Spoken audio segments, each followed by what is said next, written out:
Já, góður hlustendur, velkomin að Rauðaborðinu á mánudegi að vetri. Nú haustið búið, það komin vetur, þannig að við erum í vetri og við erum í svona hausti að kreppunni. Það komið mörg einkenni á kreppunni en hún kannski ekki farin að bíta mjög fast. Og við höldum áfram að reyna átt okkur á því hvað áhrif þetta hefur á samfélagið okkar. Og þessu sinni núna í kvöld ætla ég að beina augunum að smáfyrirtækjum sem að því miður eru kannski ekki of áberandi í umræðinu þegar við erum að tala atvinnuástandið og efnahagshorfur og hingað komin góður hópur. Það Sóley Elíasdóttir sem rekur samnefnt fyrirtæki, Sóley Organics, Guðrún Jóhannesdóttir í Kokku, Sigurjón Magnús Egilsson sem útgefandi Heima best og Elín G. Ragnarsdóttir sem með bókútgáfuna Drápu og rekur líka Gráa köttinn. Velkomin. Mér finnst kannski eðlilegt að byrja á því að spyrja áhrifin á þessa ástands, kórónufaraldursins og aðgerða sem hafa verið þeim tengt á ykkar fyrirtæki. Við má byrja á þér. Sóley, hvað hefur ástandið á þessu ári, 2020, haft áhrif á þinn rekstur? Já, mjög svo mikið, svona sérstaklega framan af. Það var alveg einstaklega mikill samdráttur og við náttúrulega, við tókum þessa leið, hvað var hún kölluð, þar sem við fengum 75% leiðin eða hvað það var kallað. Hlutabótaleiðin.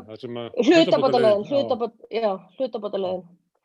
Og við gerðum það í apríl, maí og júní.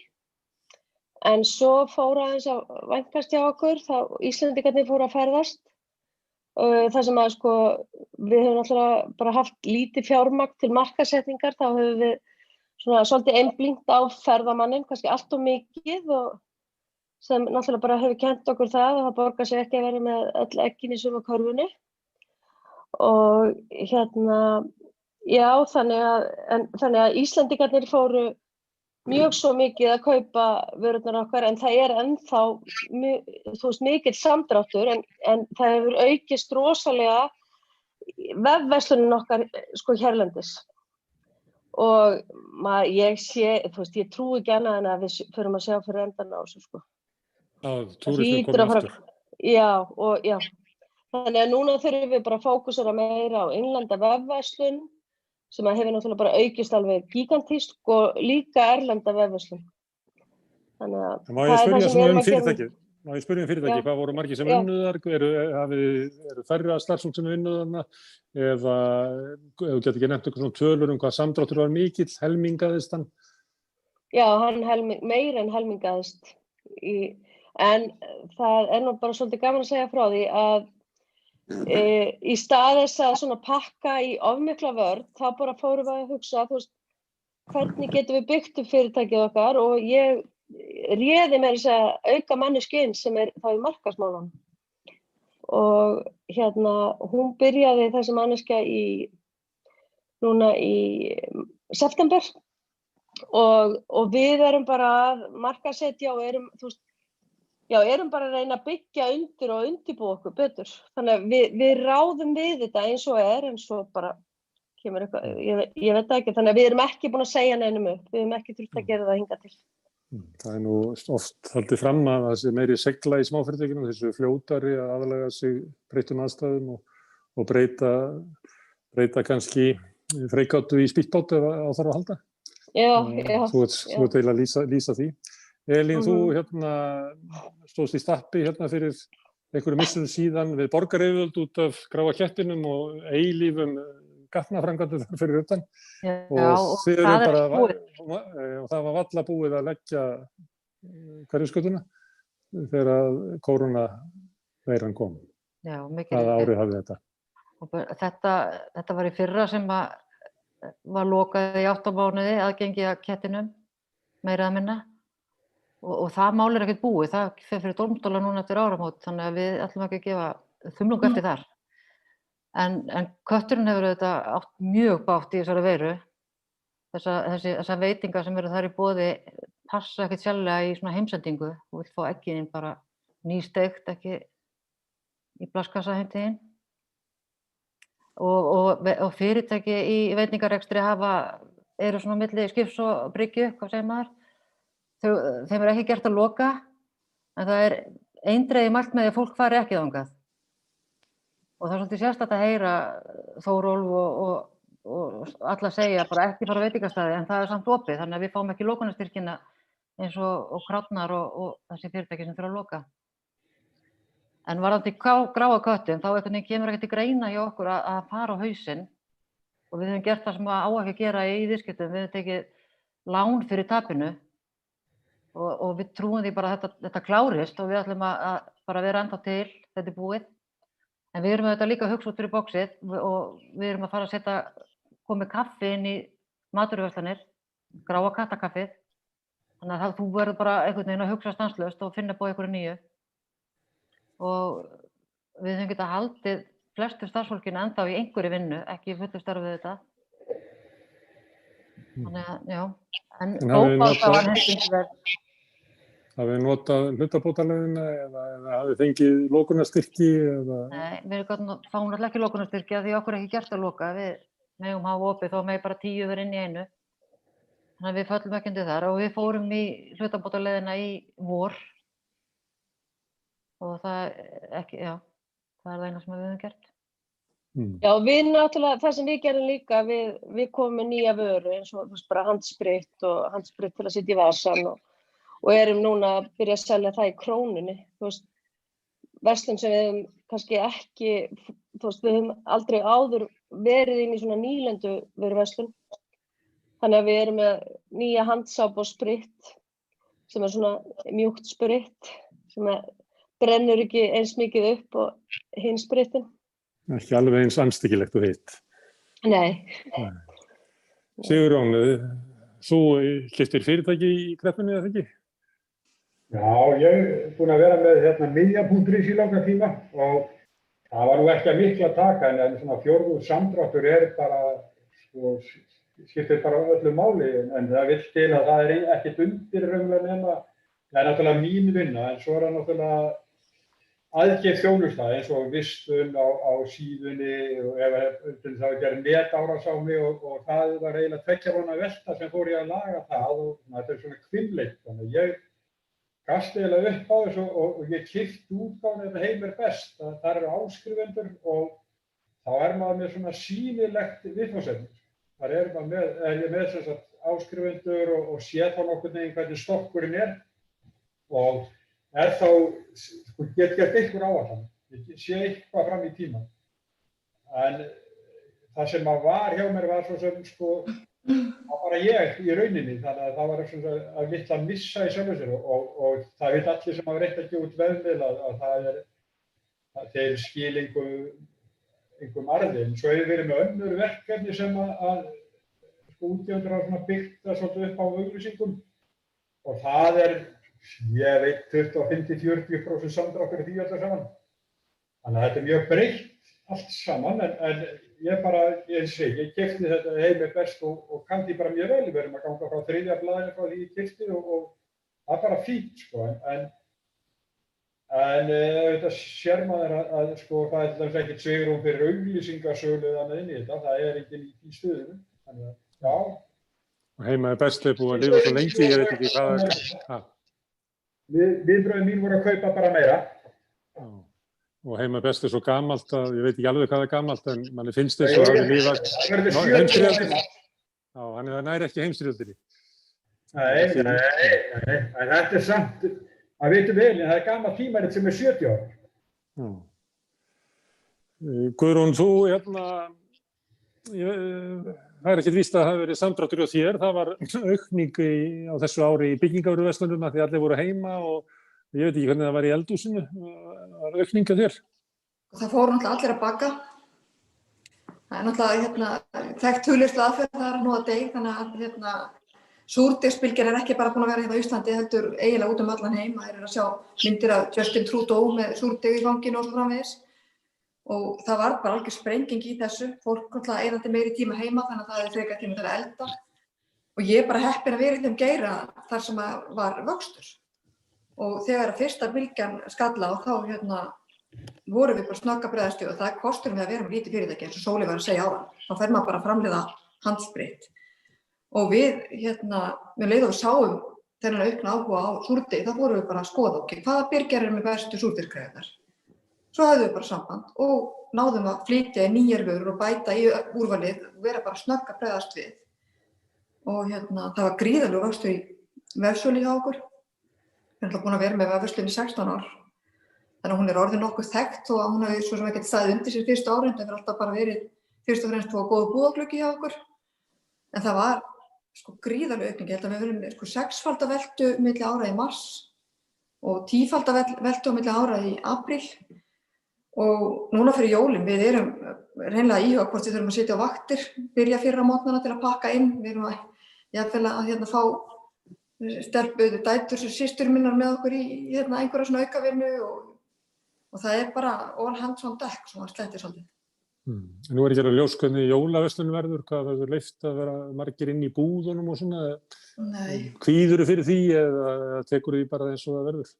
Ég held að ég bara þannig þengjandi að maður bara tekur því sem höndum ber, við finnum bara út úr þessu og það búið að vera þannig allavega til síðustu 2 helga að það hefur verið biðröð hjá okkur. Ég reyndar mjög þakklátt fyrir að við stækkuðum búðina fyrir 1 ári síðan. Þannig að hún stærri, það eru fleiri fermetrar, það auðveldara að halda fjarlægðinni. En við höfum bara sett miða á hurðinni hjá okkur. Ef hurðin lokuð, þá þarf þetta að bíða. Ef hún opin, þá ertu velkomin inn. Þannig að það verður kannski svolítið erfitt að stýra þeirri logistík að einhver starfsmaður þarf að stökkva til að loka þegar konur vist margir og maður þarf alltaf að vera að telja. En fólki mjög skilningsríkt og þolinmótt. Og þetta hefur gengið betur heldur en ég þorði að vona, en það áfram mjög mikill vöxtur í vefverslun. Og maður sér það, ég held að fólk verði mjög duglegt að panta. Sumt af breytingunum sem að verða, fólk að spá að gangi ekki tilbaka, hugsanlega verði minni túrismi í framhaldinu, hugsanlega verði flýtisverslunni meira yfir á netið eða flýti þeirri þróun sem að kannski var byrjuð. Það ýmislegt svona sem að fólk að spá í. Það er rauninni alveg jákvætt, þannig að Íslendingar hafa í sögulegum skilningi alltaf verið mjög tregir við að panta á netinu og það miklu lægra hlutfall á Íslandi heldur en erlendis. Það talaði að hlutfall veltu í vefverslun versus í brick and mortar sem maður segir. Það hefur verið á Íslandi milli 3 og 4%, það hefur verið þannig í mínu fyrirtæki líka, 3-4% af ársveltunni, sem náttúrulega ekki neitt. Meðan að við erlendis þetta töluvert mikið hærra. Íslendingar eru líka almennt margfalt duglegri við að panta frá útlöndum heldur nokkuð tímann innanlands og það held ég að helgir svolítið að því að Íslendingum finnst það mál að skreppa eitthvað. Þeim finnst ekkert mál að skjótast til næsta bæjar og eins og að sé líka bara fólk að keyra langa leið bara til að fara í bónus í Stykkishólmi eða guð með þetta hvað. Þetta svolítið í hugsunarhættinum, ég skýrst bara eftir þessu.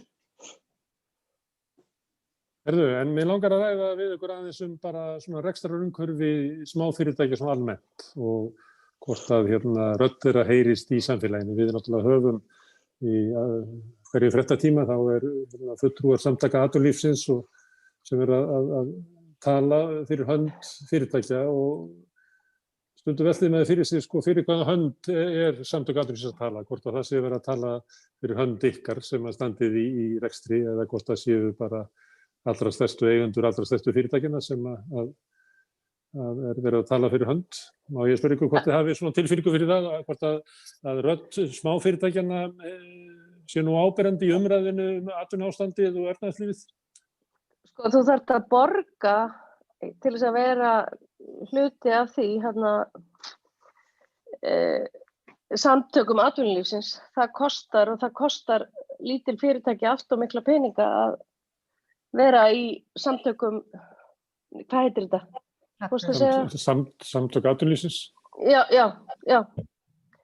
Það er alveg dágóð summa á ári. Ég skoða það einhvern tímann og það var allt og dýrt fyrir mig. Þannig að þeir eru bara að tala fyrir hönd fyrirtækjana sem borga inn í samtök atvinnulífsins. Það eru líka atkvæðarétturinn eftir því hvað borga mikið og þannig veltutengdur, þannig að stærstu fyrirtækin eru raunverulega yfirleitt alltaf bara með meirihlutann. Þetta reikna út frá launaveltu. Grái kötturinn í samtökum atvinnulífsins bara því hann hefur alltaf verið þar og maður sá tilgangsleysið hvað það fullkomið þegar við fyrsta skipti í 20 ára sögu kattarins við þurftum á einhverjum að halda og það var náttúrulega samtök í ferðariðnaðarins sem innan samtök atvinnulífsins þegar lokaði allt hjá okkur, það var ekki hægt að komast og þá fenguðu þá, þau voru til í að koma á köttinn með krókaleiðum og guðuðu sig yfir því hvernig ástandið var þarna, en þau voru ekki tilbúinir að gera neitt. Þetta eru aðilar sem eru að þjónusta Icelandair, akkurat þeir að vera eitthvað frá að kettinum. Þannig að eins og tilgangsleysi fyrir köttinn að vera í þessum samtökum er algjört. Þetta er 100% peningaæðisla. Já, Ég er ekki að senda bréfið að neitt, það var, þú veist. Það innifalið þessu enda lögfræðiþjónustu og ýmislegt. Já, ég segi það. Þeir voru tilbúin að koma og grafa köttinn og klöngruðust þarna með erfiðismunum og fengu sér ókeypis að borða, en niðurstaðan var sú að þeir voru ekki tilbúin að gera neitt. Þeir voru ekki tilbúin að fordæma þetta eða láta lögfræðingar að vinna eitthvað fyrir okkur. Við erum að gera það bara sjálf. Þannig að þegar á reynir, þá eru þeir ekki að vinna fyrir smáfyrirtæki. Það er mín reynsla. Ég bauð mig fram í stjórn Samtakaverslunar einmitt til þess að lítil fyrirtæki fengi þar einhverja rödd. Og svo er náttúrulega staðreyndin að 99,1% íslenska fyrirtæki eru lítil eða meðalstór. Já, þá telur 250 manns og minni af starfsmönnum, þannig að það er ekkert mjög lítið fyrirtæki að vera með 250 starfsmenn. Nei, það er reyndar alveg rétt. Fyrir nokkrum árum síðan þá var ég að blanda mér í þetta og það var eftir hrun og þá var ég með þá kenningu uppi að Samtök atvinnulífsins völdu það að hækka tryggingagjaldið en ekki tekjuskatta fyrirtæki. Og það er svo augljóst að það var vilji stóru fyrirtækina sem eru með tiltölulega lágt hlutfall að rekstri í launum, til þess álver sem það þarf að kaupa rángir hráefni, raforku og súrálin og þetta allt saman. En tryggingagjaldið sem leggst á launin sem var lítið hlutfall hjá þeim. Þess vegna völdu Samtök atvinnulífsins að fara þá leið eftir hrun. Hækka tryggingagjaldið en ekki tekjuskatt fyrirtækja. Og fyrir minni fyrirtæki mörg sem eru kannski með 70, 80, 90% í laun af veltunni, af rekstrinum, að þetta var alveg ótrúlega vont fyrir þau og ég talaði þetta á skattadegi í Deloitte held ég eitthvað sliðis og þá var ég búinn að reikna þetta, ég man ekki þetta lengur hvernig það var hjá mér. Þetta hallaði mjög mikið á þjónustu fyrirtækin og svona framleiðslu fyrirtækin sem voru mjög miklar, mjög háa launagreiðslur, launagreiðslur mjög hátt hlutfall af rekstri. Og það var hlustað á mig og vendað með ég var boðið á fund bæði hjá félagi atvinnurekenda og samtökum iðnaðarins og báðir buðu mér að koma einhvern veginn inn og verði eitthvað svona hluta þeirra apparati til að berjast fyrir málstað minni fyrirtæki. Ég var ekkert að því, ég var bara að benda á þessa skekkju sem var og var að þeirra vilja, einmitt þessar stóru fyrirtækja. Og þetta hefur bara ekkert breyst og frá því að þetta var eitthvað 2008-2009 eitthvað sem ég var að þessu og þetta held ég sé bara algjörlega óbreytt að ef einhver stendur upp og segir eitthvað þá er honum boðið, þeir kom ekki til að borða frítt hjá mér eins og grafa kettinum en þeir buðu mér í kaffi og ræða og hvort að ég vildi gera eitthvað með þeim og annað sem að ég hafði akkurat engan áhuga á og ég held þetta sé bara óbreytt ennþá. Þeir stofnuðu þá eitthvað, ekki litla Ísland eða eitthvað. Einhverja dild innan sinna samtaka. Svo hef ekkert heyrt neitt meira af því. Það var bara einhver klippt upp í borð og þetta var til og svo veit engin neitt meira. Þannig að ég held að vilji þeirra í borgartúni 35 sé allt annar heldur en að berjast fyrir minni fyrirtækja. Held ég. Guðrún, þú ert að reyna það. Ég finnst nú svolítið erfitt að alhæfa svona að það sé ekkert verið að gera fyrir lítil fyrirtæki. Ég sé það bara það sem er að gera innan Samtakaverslunar og þjónustu. Það er gríðarlega öflug fræðslustarfsemi í gangi þar. Mikið námskeiðshald og það er mikill stuðningur við félagsmenn þar í því formi til dæmis. Og ég held að það sé kannski ofsögum sagt að það sé ekki gert fyrir minni fyrirtæki. Það eru margir sem ég kannast sem að fengi þar góða lögfræði þjónustu og ýmislegt þess háttar. Ég þekki kannski ekki alveg hvernig það er innan hinna aðildarfélagana en eins og ég segi, það er náttúrulega þessi stóru fyrirtæki eru mjög fá og þau eru náttúrulega mjög oft með stjórnarmenn þarna innan þessara raða. En við þurfum að láta í okkur heyra. Það þýðir ekkert að segja, það er ekki hlusta á mig, ég ætla ekki að vera með. Ég er bara ákveðið að vera með, setjast við þetta borð og láta í mér heyra. Við getum aldrei heyri okkur að grafa kettinum. Við vorum í öðrum hverjum fréttatíma og í öllum fjölmiðlum vælandi, þannig að það heyrðist í okkur, en það heyrðist ekki í aðildarfélaginu sem við vorum í, aldrei, ekki orð. Nei, ég get ekki svarað fyrir það, en það er Jóhannes hjá Samtökum ferðaþjónustunnar eru búin að vera mjög áberandi í fjölmiðlum og tala fyrir hönd sinna félagsmanna. Þó það hafi ekki kannski gerst í þessum hverfisgötuframkvæmdum, ég get ekki svarað fyrir það. En öll fyrirtæki geta samt lent í þessu. Það hefur verið lokað aðgengi. Þannig að þeir ættu nú að vera tilbúnir að gera eitthvað.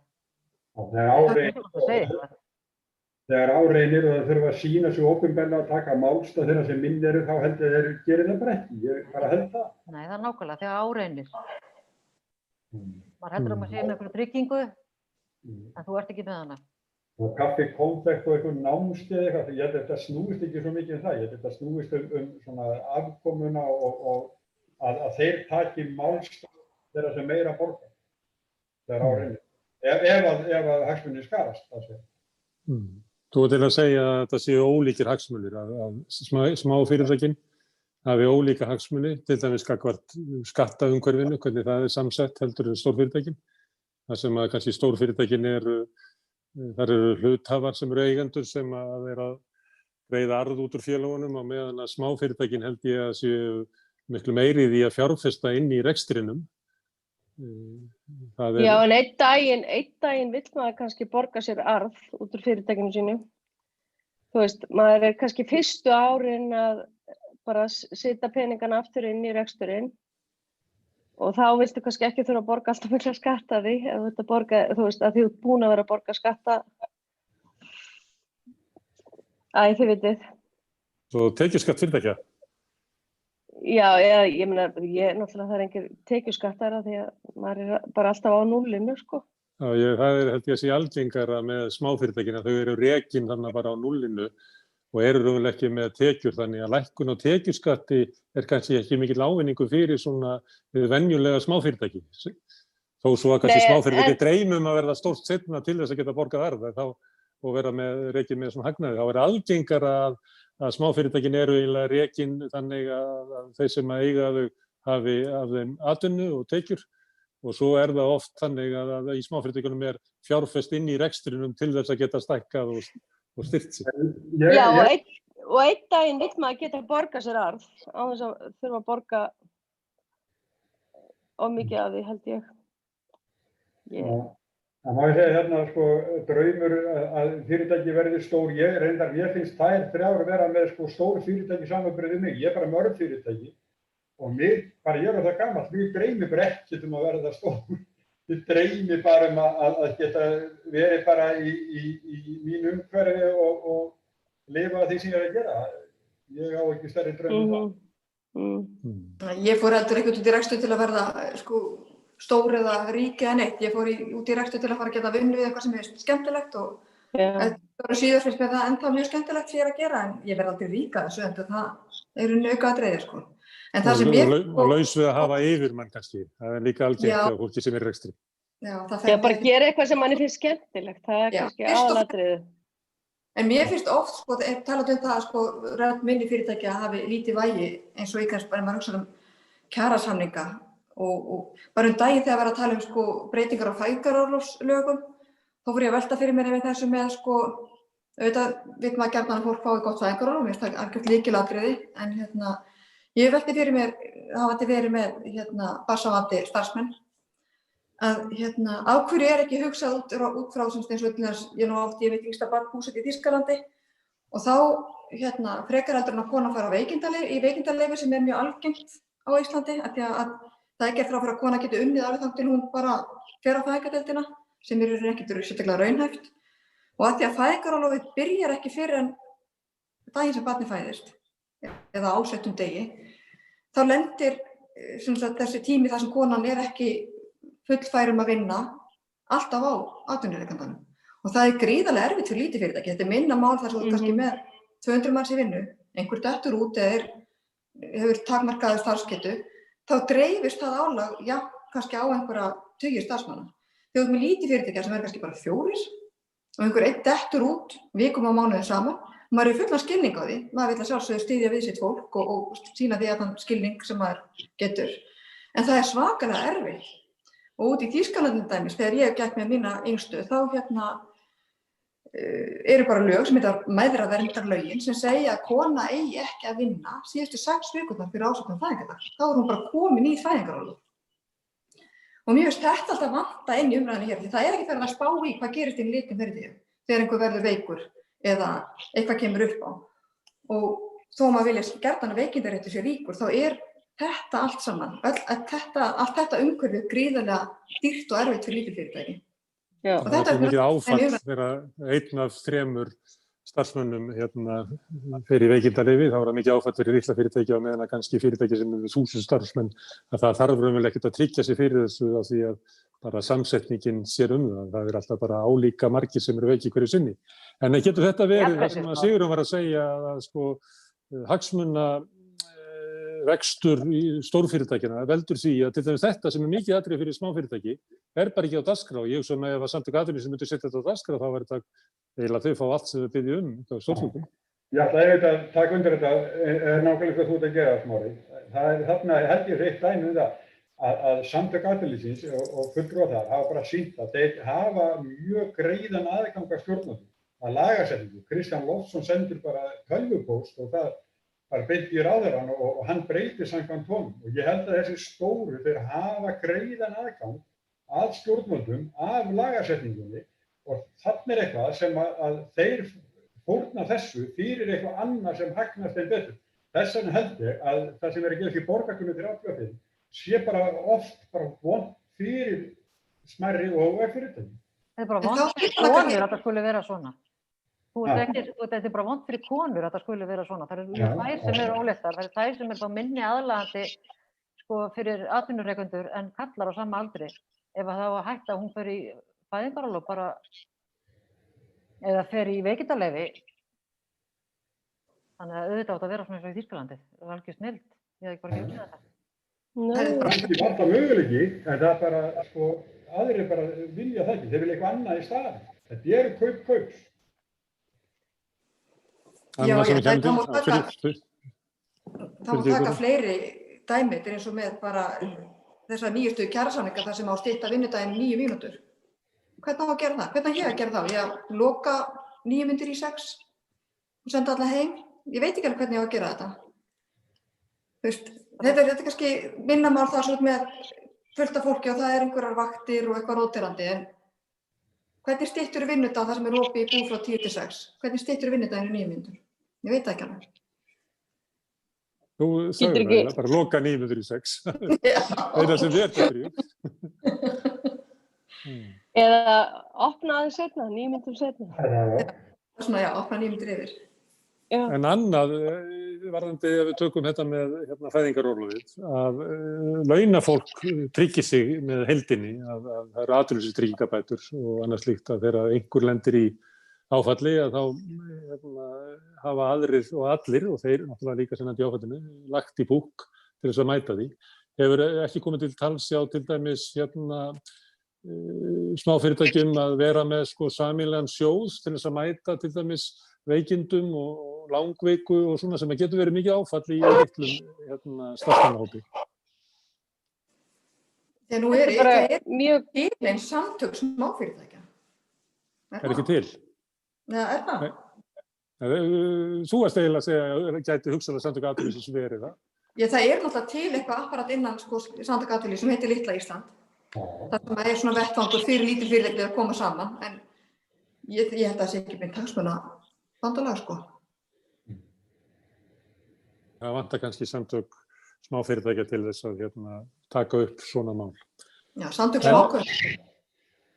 En varðandi bara gildi smáfyrirtækja, nú til dæmis, af því að nú erum við í kreppu og þá mikið verið að ræða það hvernig að reisa efnahagslífið við og ég held að það sé vitað að störf verða miklu frekar til í smáfyrirtækjum og ef bara einyrkjar sem að bara fara að vinna eitthvað sem að búa til störfin miklu frekar en í stórfyrirtækjunum sem að eru oft þannig á markaði að ef að þér gengur illa, Guðrún, svo ég takk ekki dæmi að þér að við vitum það gengur vel, að ef þú lendir í ykkur vandræðum þá gæti ykkur keðja sætt lagi og annarkvort náð viðskiptavinnuðunum eða náð rekstrinniðunum, fækkað aðeins, rent saman með bókarann sinn og sparað ykkur í samlegðarkostnaði og raunverulega bara með því að stórt fyrirtæki taki við þitt fyrirtæki þá detta í niður nokkur störf og þannig bara velta stóru fyrirtækin áfram. Þannig að þau eru raunverulega ekki til þess að búa til atvinnu, heldur þveröfugt. En í umræðunni alltaf svolítið látið eins og sko, stóru fyrirtækin að við þurfum að halda þeim á lífi til þess að halda hér uppi atvinnu,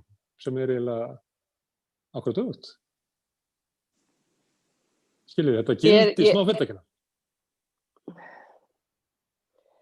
Ég held að við sjáum nú bara núna, þú veist, þegar svona stórt fyrirtæki fer í krísu eins og Æsland hvað gerist þá?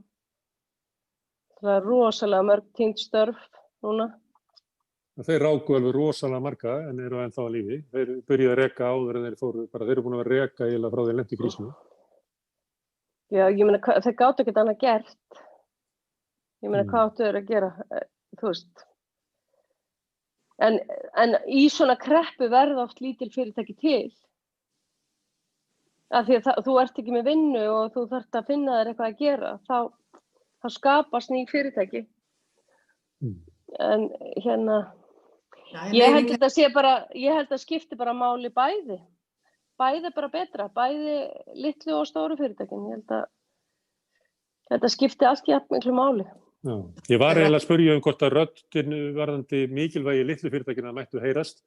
Ég var ekki alveg að leggja til þess að þeir bara aldrei rættu stóru fyrirtækin vegna þess að það sem gert svo mikið að það ekki raunar til það. En Guðrún, hvað þarf að svona mikilvægi smáfyrirtækjana bara í umræðinni? Finnst þér að það vanti? Já, það má alltaf heyrast meira í minni fyrirtækjum, það er alveg rétt. Og það er náttúrulega sko, líka eins og þessi kreppa sem er núna, hún náttúrulega bitnar líka mjög mikið á minni fyrirtækjum eins og þessi ferðaþjónustunni. Það sjá það náttúrulega allir. Og lítil fyrirtæki, það fyrsta sem gerist þar er ekki að þú rekir þessar 3 starfsmenn sem eru búin að vera með þér einhver ár, þú lækkar þín eigin laun. Og það er maður hefur gert það sjálfur, ég er hart í ári, ok, ég fæ það kannski bara útborgað eftir viku, þú veist, eitthvað svoleiðis. Svona bregðast flest smáfyrirtæki við. Og það sem maður er að horfa upp á núna er að þessi litlu fyrirtæki í ferðaþjónustu og þeir í geirum hafa verið að eigendur að lækka launin sín. Svo þegar allt fyrir kalda kolum, því þetta hefur bara tekið mjög langan tíma, að þá fá það engar bætur, en þess að launin voru kannski bara rétt við núlið. Og þetta er eitthvað sem er gríðarlega erfitt að eiga við í dag. Í þessu líka eitt sem er svolítið skrítið, ef ég skildi rétt, þá er það þannig að ég má til dæmis ekki falla frá launum til mín. Ég má ekki, ef það er ekki afgangur, það er ekki til peningar til að borga með launin, þá má ég ekki bara vinna í sjálfboðinu, þó ég vilji það umfram allt annað og vera launalaus einhver tíma, því að sko, þá er alltaf áætlað á mig einhver lágmarkslaun sem ég verð að skila inn, sem að mér finnst, sko, þá er verið að láta mig til að borga skatt af einhverju sem ég er ekki. Já, hvort sem þú borgar launin eða ekki. Já, ég er að segja það, en ég bara, nú er hart framöndan og ég ætla bara að vera launalaus í 3 mánuði eitthvað, þá bara má ég það ekki. Þetta er náttúrulega gert til þess að fólk sé ekki alltaf bara launalaust og borgi satt út arði á lægri skattprósentum. Það er til þess sem þetta er. Það er til að einhver önnur leið heldur en þessi að ég megi ekki vinna launalaust. En að sömuleitt er þetta eðli smáfyrirtækjanna einmitt að bregða svona við, að við myndum okkur bara veitingastað, að það verið hart í ári þá byrja fjölskylda bara að borða þar og þú veist, og þannig er þessi segla í smáfyrirtækjunum, þannig kannski ætti skattaumhverfið og svona starfsumhverfi fyrirtækja að taka tilliti til þess hvert er eðli smáfyrirtækja en kannski ekki vera að leggja á þau hvað er eins og er lagt á stóru fyrirtæki. Getur það verið vandinn að það sé ekki virt svona eðli smáfyrirtækjana? Það borgar sér ekki laun og tekur jafnvel lán fyrir fyrirtækinu upp á eigin ábyrgð. Það er bara þannig sem maður er bara eins og, maður rekur bara fyrirtæki sitt eins og hagsín húsmóður myndi reka heimili sitt. Þannig eru smáfyrirtæki rekin.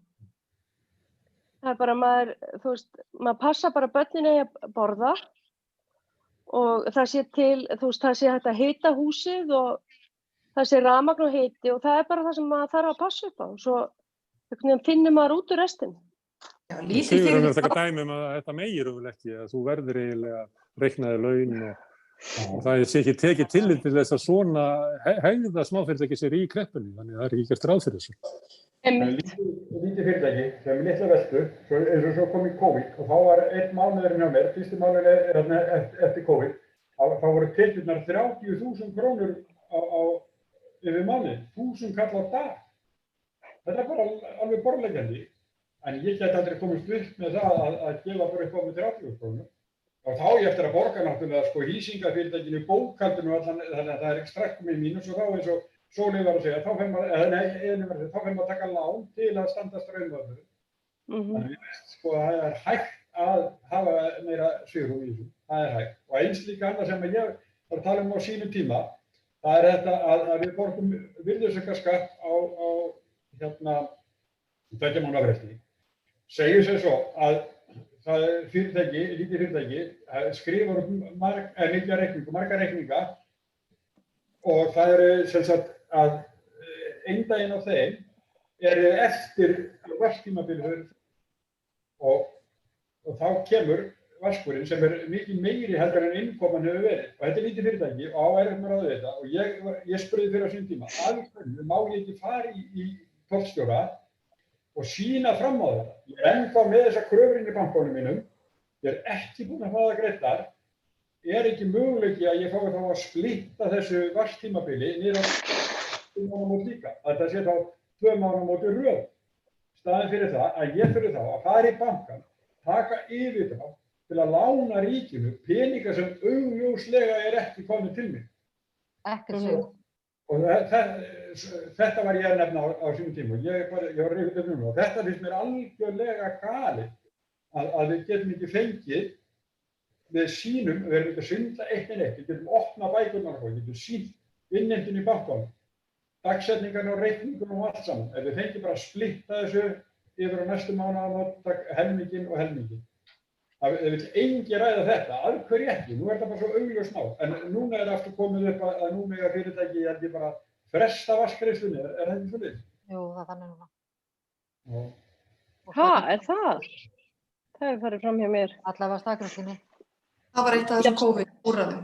Já, það var bara 1 mánuður, 1 eða 2 mánuður. Það er ekki lengur. Já, þannig að það er ekki gagn að því. En þetta er líka áhugavert með eins og litlu fyrirtækin og lánin og ábyrgðirnar. Að ég hef aldrei fengið neitt lána nema að leggja íbúðina mína veði. Það er þannig, þetta þekkja allir eigendur lítilla fyrirtækja og þetta sást svo vel í hruninu þegar að stærri fyrirtækin fengu frekar afskrifað því það voru kannski engin veð fyrir lánunum meðan að litlu fyrirtækin þurfti alltaf að borga allt í botn og maður er búin að heyra ansi margar sögur af því. Og meðan það var þetta að hreinsa upp skuldir af stórfyrirtækjum sem að fengu milljarðana afskrifaða og svo var maður að horfa á stóru fyrirtækin til þess að vera einskip hélt upp á 100 ára afmæli sem pomp og prakt og kennitala þeirra frá 2004. Þú veist, það er það. Það verður ekkert breyst í þessu. Nei. Og bankan Það er sum- er nýjum kennitölum. Sumstaðar er það þannig að það er annars konar skattaumhverfi í kringum smærri fyrirtæki heldur en stærri fyrirtæki. Ég held að það er þannig í Bretlandi og þá er það byggt á því að þetta er eiginlega að með, núna ég sé ekki að móðga ykkur, að ykkar fyrirtæki á bara eiginlega ekkert skylt við ísal eða flugleiði eða skeljung. Það er bara allt annað fyrirbrigði raunverulega á markaði og þess vegna er raunverulega óeðlilegt að setja sömu bókhaldskröfur, sömu reikningsskilakröfur, sömu samskonar skattkerfi og annað slíkt. Og svo náttúrulega í COVID hefur það komið fram mjög víða í umræðu erlendis að breyta skattalögum og fara að skattleggja stærð. Það er raunverulega stærð á markaði. Það er að skattleggja hana þegar einhver er búinn að ná yfiráða stöðu og þá sé eðlilegra að hann bara borgi hærra hlutfall af tekjum sínum í skatt heldur en sá sem er nýr og smár og lítill. Það er eitthvað tilefni til þess að fara að velta þessu upp hvort að því að þið talið bæði skattinn, þið talið líka varðandi samninga sem er þá verkalýðshreyfingin og þið talið bankana að þið setið raunverulega við ólíkt borð á öllum þessum sviðum, en núna langar mér að spyrja bara skattkerfið og kannski svona eftirlit hins opinbera, reikningsskila, kröfur og annað slíkt, að það eigi að gilda aðra reglur smáfyrirtæki, svona mitt á milli þess að vera einstaklingur og stórfyrirtæki, hvort það ætti að vera eitthvað svona bás fyrir ykkur? ekki búið að einfalda þetta eitthvað fyrir minni fyrirtæki? Mér minnir það eitthvað neitt. Ekki skattinu, það eru sömu skattareglur. Það ef þú ert með mjög litla veltu þá máttu gera upp vaskinn einu svona ári. En það hugsað bara fyrir reinyrkja sem eru, ná ekki einu svona að vera í fullu starfi. Þess að fara þar. Ég svo heppin að þurfa ekki að sjá skattamálin sjálf. Kannski ekki nógu mikið inn í þessu. Ég heldur. Ég þetta ekki nógu. Það flóknast í svona alltaf launauðreikningurinn og svo það áskýrslan einu svona ári, þannig að í sjálfu sér þetta ekkert svakalega flókið. Nei, en með skattlagningu að það eru þrepaskipti í tekjusköttum einstaklinga og þykir eðlilegt. Væri hægt að verpa því fram í varðandi fyrirtæki að það sem að munurinn þannig þessi eðlismunur á smáfyrirtækjum og stærri fyrirtækjum. Já, svo sannarlega. Já, mér finnst það. Og það líka bara eins og Sigurjón var að tala það þessi sveigjanleiki sem vantar svo fyrir lítil fyrirtæki. Að þú gefur út reikninga og þú færð hann ekki borgaðan, þú ert samt búin að borga allt af honum. Hvar fékkst þennan pening? Þú þarft einhvern veginn og sérstaklega svona fyrirtæki sem eru með fáa og stóra reikninga, eins og bókaútgáfa mín. Þú þarft alltaf að gera allt upp og svo bara bakreikninga seinna. Það það sem það þessi sveigjanleiki sem að vantar kannski fyrir okkur. Já, ég hef líka sendt út reikning og borgað virðisaukaskatt sem fékk hann aldrei greiddan þegar fyrirtæki var á hausinn. Já, ég hef lent í því líka. Já, það kannast allir við það held ég. Já. Og hvað á maður að gera þá? Þú veist? Jú, það með afskrifa reikningin, það ekki hægt fyrir eftir einhvern tíma og einhver sönnunarfærslu líka, sem getur verið alveg bagalegt. Það náttúrulega bara að tapa reikningum, þetta líka þegar búin að borga. Maður náttúrulega ekki að borga vask af því nema því sem er búið að borga. Já, það ekki svo.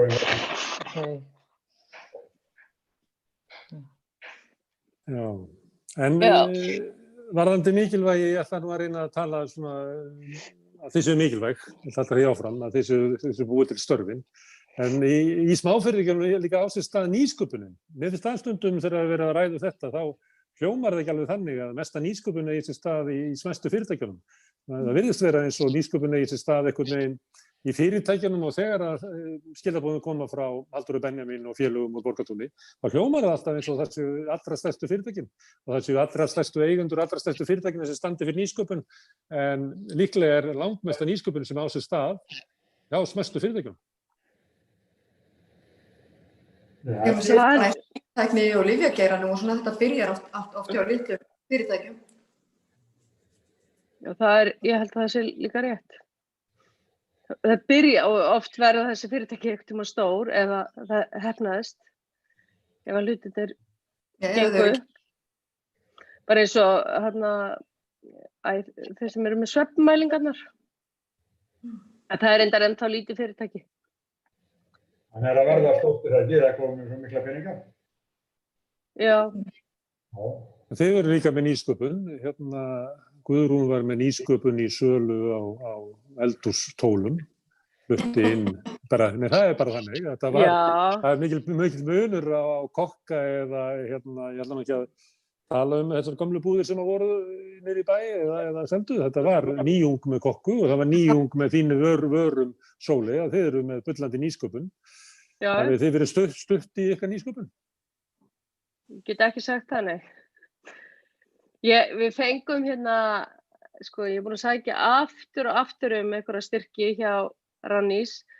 Við fengum einu sinni markastyrk og í framhaldi sögðu og það voru 10 milljónir sem við fengum í markastyrk eitt árið og við notuðum þann markastyrk mjög vel.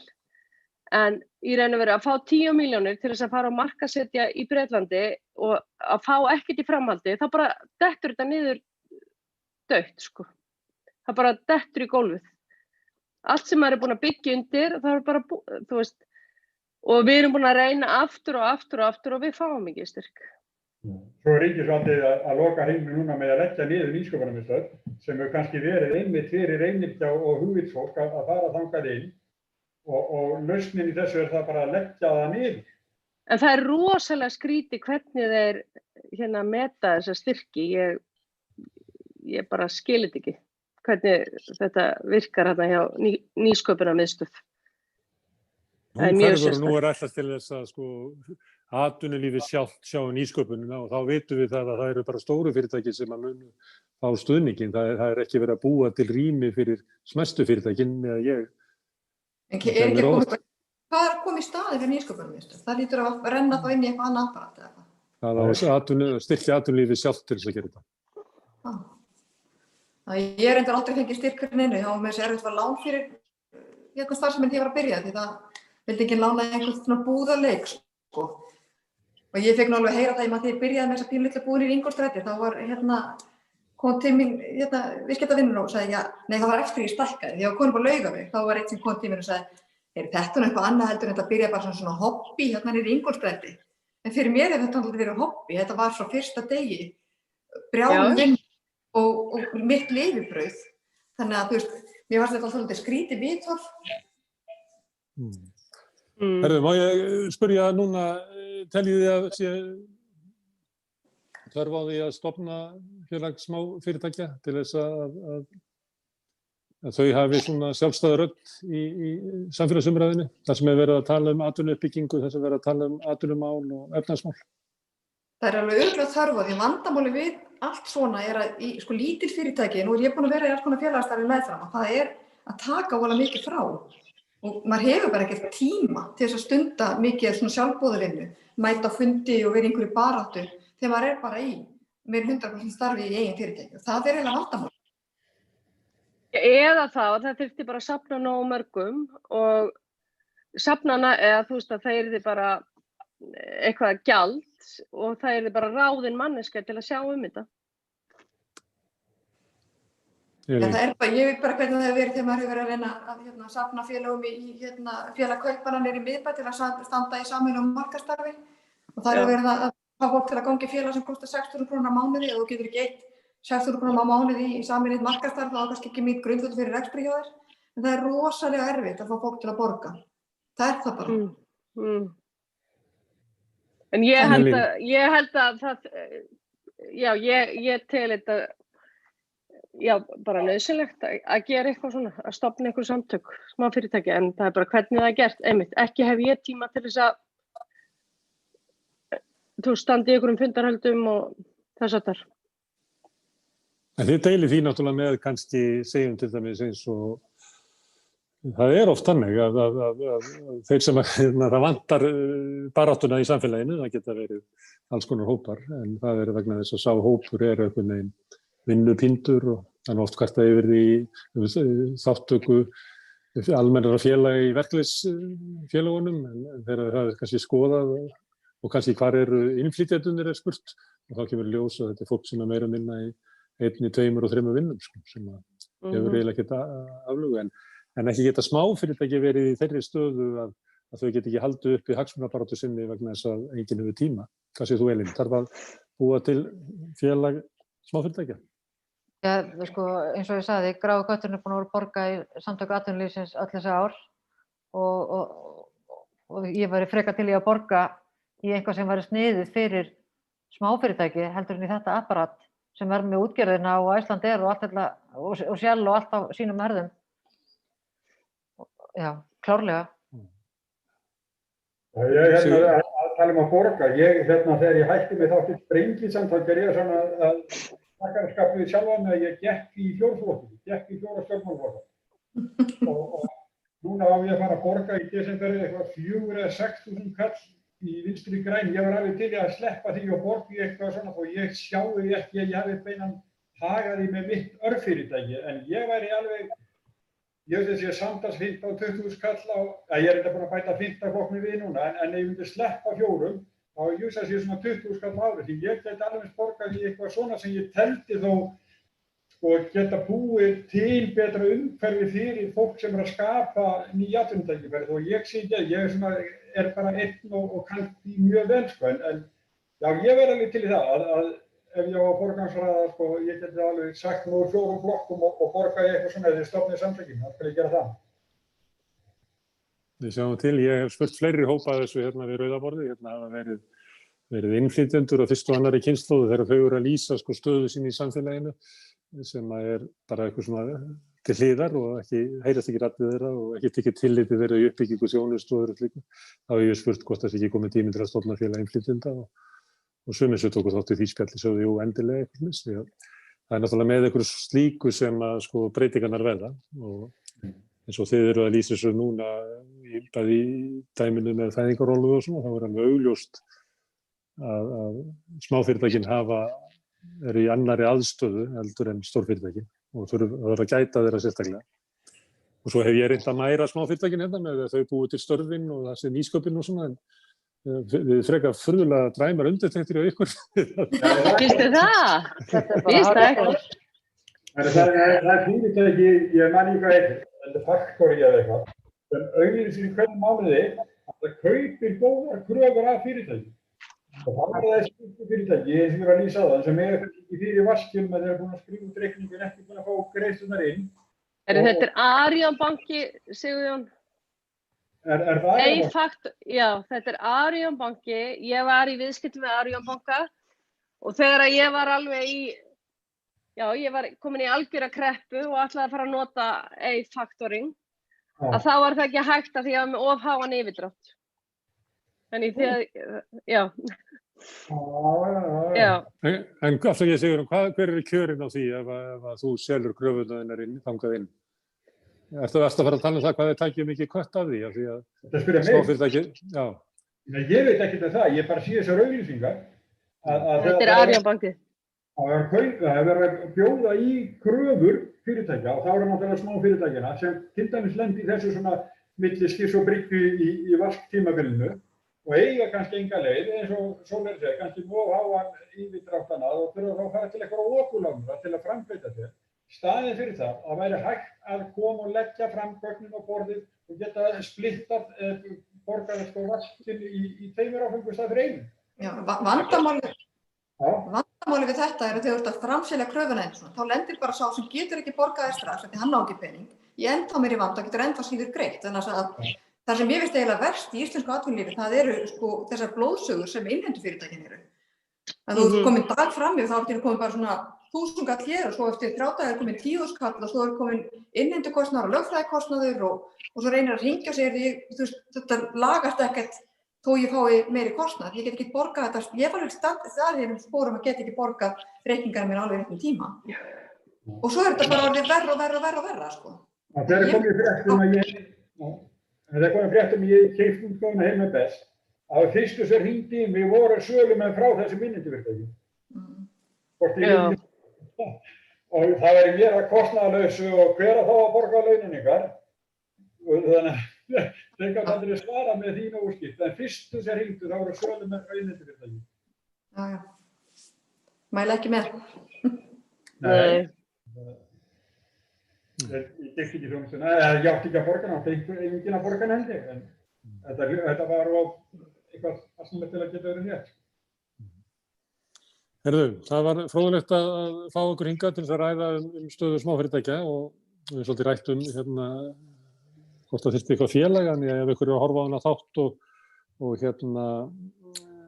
hefur áhuga á því að koma að einhverju slíkri félagsstofnun, þá getur þau bara setta á þræðina fyrir neðan þar sem þetta birtist eða senda mér skilaboð og ég skal koma þið til skila til þeirra sem er í einhverjum smárekstri. Við á samstöðunni, við erum að reka hér sjónvarpsstöð úr eldspýtustokk á Zoom-i og dreifið þið á Facebook og YouTube, en þetta er auðvitað ekki fyrirtæki, hérna er allt unnið í sjálfboðavinnu, þannig að ég tilheyri ekki þeim hópi sem er að reka smáfyrirtæki. En ég þakka ykkur kærlega aftur fyrir að koma hingað. Guðrún Jóhannesdóttir, Sóli Elíasdóttir, Sigurður Magnús Egilsson og Elín G. Ragnarsdóttir. Og hlustendur þakka ég fyrir að staldra hérna við og hlusta á okkur spjalla smáfyrirtæki. Á morgun verður Rauða borðið aftur á dagskrá klukkan 8 og þá munum við ræða nýja sjávarútvegsstefnu við fólk úr verkalýðshreyfingunni, smábátaeigendur og fleiri sem eru hluti af sjávarútveginum, svo það kannski eins og í þessu tilfelli í kvöld, að kannski er umræðan meira og minna á forsendum hinna stóru, umræðan sjávarútvegin er mikið á forsendum allra stærstu útgerðarinnar, þannig við ætlum að ræða aðeins sjávarútvegsstefnu við þá sem að vinna við sjávarútveg og reka smærri útgerðir. Takk fyrir í kvöld.